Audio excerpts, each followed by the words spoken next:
बनवणाऱ्या भामट्यांचा भांडाफोड झाला। यातील 5 आरोपींपैकी 2 जणांच्या मुसक्या आवळल्या।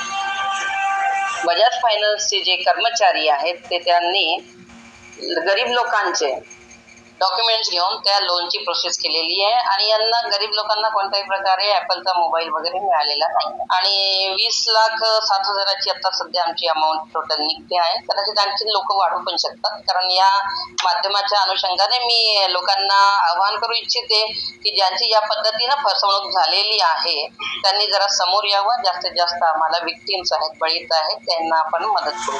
नमस्कार, पुन्हा एकदा माझ्या तमाम माता भगिनींचं आजच्या व्हिडिओमध्ये स्वागत। आता सर्व लाडक्या बहिणींना सरकारनं सावध राहण्याचा इशारा दिला आहे, कारण अनेक जिल्ह्यातून आता लाडक्या बहिणींबरोबर स्कॅम होताना पाहायला मिळतं। आता आतापर्यंत या स्कॅम मध्ये जवळपास 65 महिला ज्या आहेत त्यांची फसवणूक झाली आहे। आता ही फसवणूक कशा प्रकारे केली जाते त्याकरिता हा व्हिडिओ शेवटपर्यंत पहा। चॅनलवर नवीन असाल तर चॅनलला सबस्क्राईब करून घ्या, बेल आयकॉन प्रेस करा आणि एक व्हिडिओला लाईक करायला मात्र विसरू नका। येथे पाहू शकता योजनेच्या लाभासाठी 65 महिलांकडून कागदपत्र जमा केले। आता महिलांकडून आधार कार्ड, पॅन कार्ड आणि बँक पासबुकची देखील माहिती घेतली। त्यानंतर येथे पहा, वित्त संस्थेच्या कर्मचाऱ्यांना हाताशी धरून कुर्ला आणि अंधेरीतून 20 आयफोनची खरेदी केली।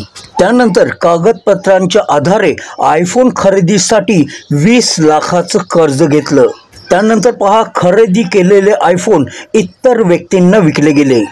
आता स्कॅम ओपन कसा झाला तर कर्जाची रक्कम न भरल्याने वित्त संस्थेचे कर्मचारी महिलांच्या घरी धडकले। आता हा जो फ्रॉड आहे तो आजच नाही झाला तर 28 नोव्हेंबर 2024 रोजी पुण्यात देखील झाला। तेथे पहा, पुण्यात लाडकीचे पैसे मिळत असल्याचं सांगत 80,000 रुपयाचे दागिने लुटले। त्यानंतर येथे पहा, अकोल्यात 6 तरुणांनी लाडकीच्या नावाने कर्ज करून फसवणूक केली। त्याचप्रमाणे आता इथे पाहू शकता, राज्यभरात बनावट ॲप्सच्या माध्यमातून लाडकीला गंडा घालण्याचे प्रकार घडत आहेत। त्यामुळे मी माझ्या सर्व माता भगिनींना विनंती करतो, तुम्हाला कोणतेही कॉल आले फ्रॉड कॉल तर उचलू नका आणि उचललात तर त्यांना तुमची कोणतीही कागदपत्रे प्रोव्हाइड करू नका, म्हणजे त्यांना देऊ नका।